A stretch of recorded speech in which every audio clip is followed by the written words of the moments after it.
Raymond Carver Fires. My father's life. My dad's name was Clevie Raymond Carver. His family called him Raymond and friends called him CR. I was named Raymond Clevie Carver Jr. I hated the junior part. When I was little, my dad called me Frog, which was okay. But later, like everybody else in the family, he began calling me Junior. He went on calling me that until I was 13 or 14 and announced that I wouldn't answer to that name any longer. So he began calling me Doc.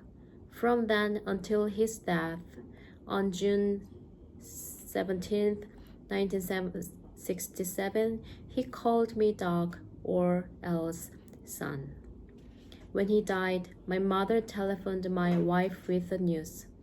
I was away from my family at the time, between leaves, trying to enroll the School of Library Science at the University of Iowa.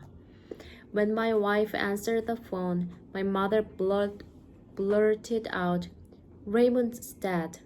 For a moment, my wife thought my mother was telling her that I was dead. Then my mother made it clear which Raymond she was talking about, and my wife said, "Thanks God, I thought you meant my Raymond." My dad walked hitched rides and rode in empty boxcars when he went from Arkansas to Washington State in 1934, looking for work. I don't know whether he was pursuing a dream when he went out to Washington. I doubt it.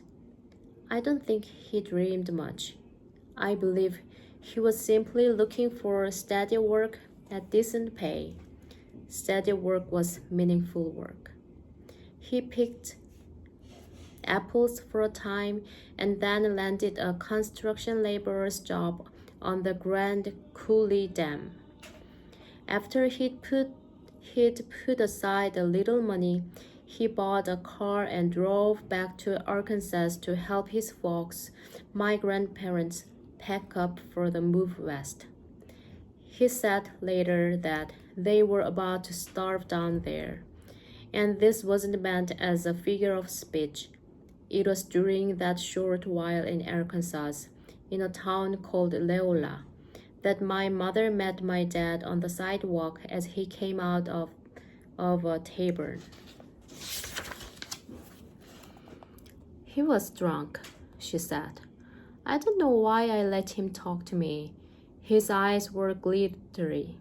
I wish I'd had a crystal ball. They'd met once, a year or so before, at a dance.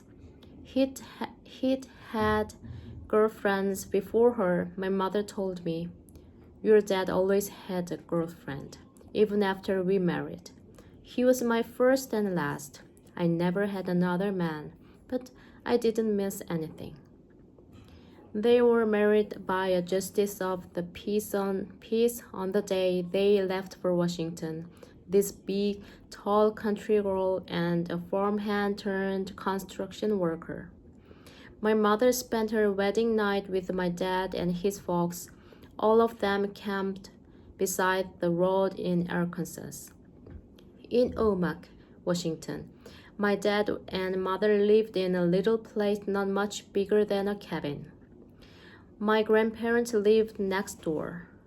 My dad was still working on the dam, and later, with the huge turbines producing electricity and the water backed up for 100 miles into Canada, he stood in the crowd and heard Franklin D. Roosevelt when he spoke at the construction site.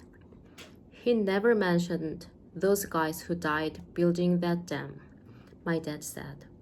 Some of his friends had died there, men from Arkansas, Oklahoma, and Missouri.